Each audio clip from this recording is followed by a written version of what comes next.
জন্য লাগছে আমার বোনলেস চিকেন 500 গ্রাম মতো নিয়েছি, আর লাগছে হচ্ছে রসুন বাটা, আদা বাটা, লাগছে ক্যাপসিকাম, লাগছে পেঁয়াজ, লাগছে টমেটো, আর লাগছে হলুদ গুঁড়ো, লঙ্কা গুঁড়ো, জিরে গুঁড়ো, নুন তো লাগছেই, আর হচ্ছে গোলমরিচ গুঁড়ো, আর লাগছে হচ্ছে সাদা তেল, বাটার, আর টমেটো সস, সয়া সস আর ভিনেগার, আর লাগছে স্টিক। এই স্টিকগুলো তোমরা যে কোনো অনুষ্ঠান বাড়ি যে জিনিসগুলো পাওয়া যায়, যে দোকানে ফয়েল প্যাক বলুন আরও অন্য কিছু, সেই দোকানে এই স্টিকগুলো আপনারা পেয়ে যাবেন। আর লাগছে আমার টক দই। এই যে দেখুন বোনলেস টুকরোগুলো মাংসের এই রকম চৌকো চৌকো করে কাটবেন, দোকানে বললেই আপনাদেরকে কেটে দেবে। প্রথমে আমি মাংসের টুকরোগুলো নিয়ে নিলাম, এরপর এর মধ্যে আমি দেব 1 চামচ কি 2 চামচ মতো, 1 চামচ মতো গোলমরিচ গুঁড়ো, আর দেব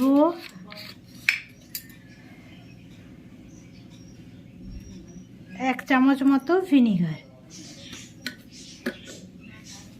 আর দেব পরিমাণ মতো নুন। এরপর আমি ভালো করে এটাকে মেখে নেব।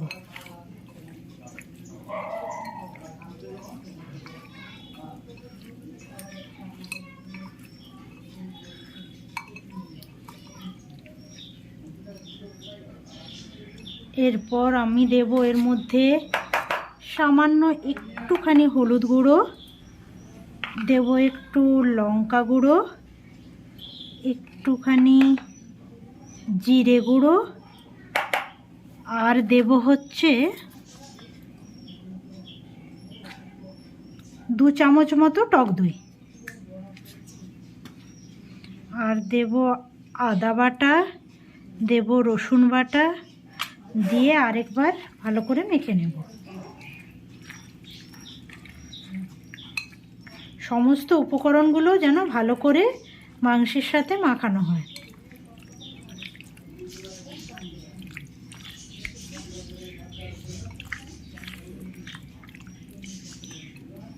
এরপর আমি এর মধ্যে দেব 2 চামচ মতো টমেটো সস, এরপর টমেটো সস, 1 চামচ মতো সয়া সস, 1 চামচ মতো সয়া সস,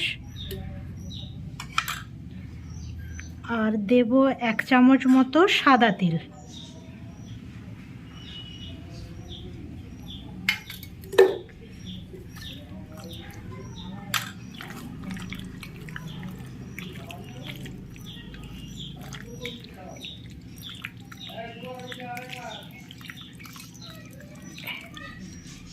এরপর এর মধ্যে আমি ক্যাপসিকাম,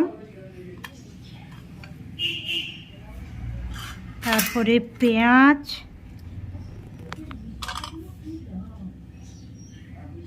তারপরে টমেটো,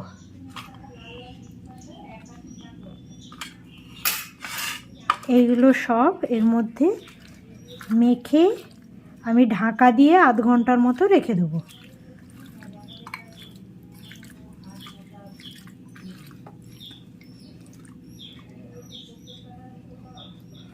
এরপর ঢাকা দিয়ে আমি সাইড করে রেখে দিচ্ছি আধ ঘন্টার জন্য।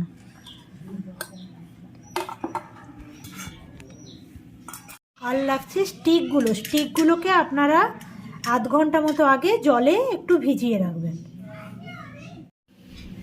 এই নাও দেখো, আমি আধ ঘন্টা ম্যারিনেট করে রেখেছিলাম চিকেনটা। এবারে চিকেনটা আমার সেট হয়ে গেছে। এই যে কাঠিগুলো আমি ভিজিয়ে রেখেছিলাম স্টিকগুলো, এরপরে আমি গাঁথবো এগুলোকে। প্রথমে টমেটো দিলাম, তারপরে একটা চিকেনের পিস দিলাম, চিকেনের পিস দিলাম, তারপরে পেঁয়াজ দিলাম, আবার একটা পেঁয়াজ দিলাম, তারপরে ক্যাপসিকাম দিলাম, তারপরে আবার চিকেন দিলাম,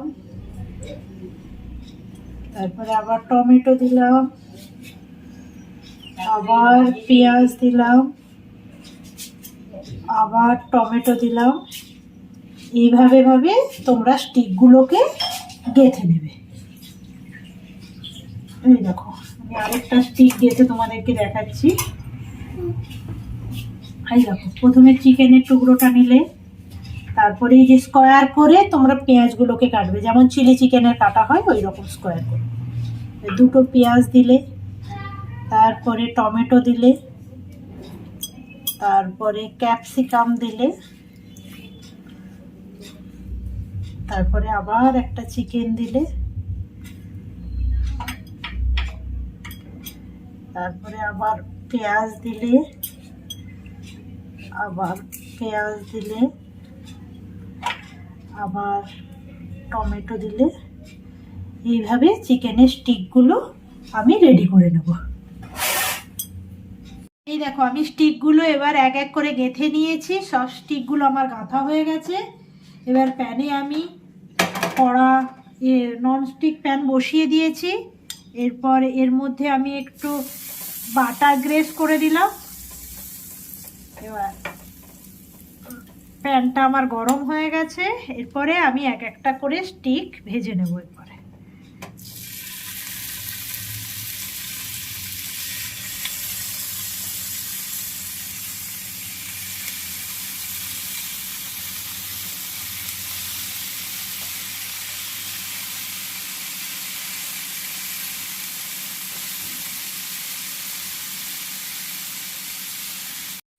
এই দেখো, শিক কাবাবগুলোকে এইভাবে নাড়িয়ে নেবে মাঝে মাঝে। তারপরে উপর থেকে তোমরা বাটার স্প্রেড করতে থাকবে, ব্রাশ দিয়ে বাটার দিতে থাকবে।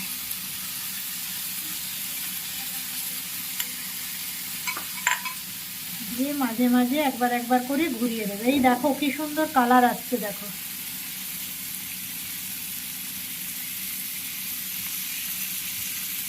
এই দেখো, আরো এই দেখো,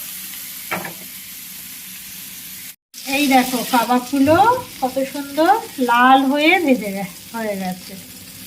এই দেখো, আর একটু হলেই আমার হয়ে যাবে রেডি।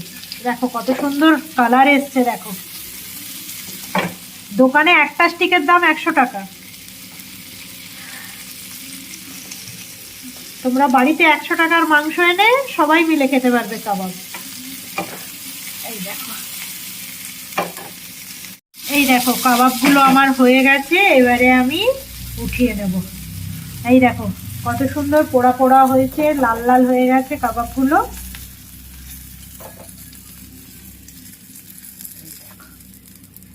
কাবাবগুলো আমার রেডি। এরপরে আবার কাবাব দিয়ে দেব এর মধ্যে।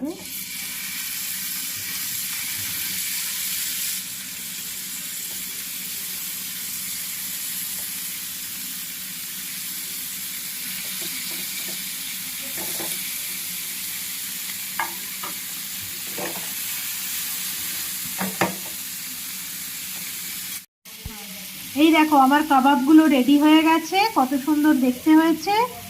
আর এর সাথে সস দিয়েছি। তোমরা এইভাবে বানিয়ে একবার দেখো, খেয়ে আমাকে কমেন্ট করে জানাও কেমন হয়েছে।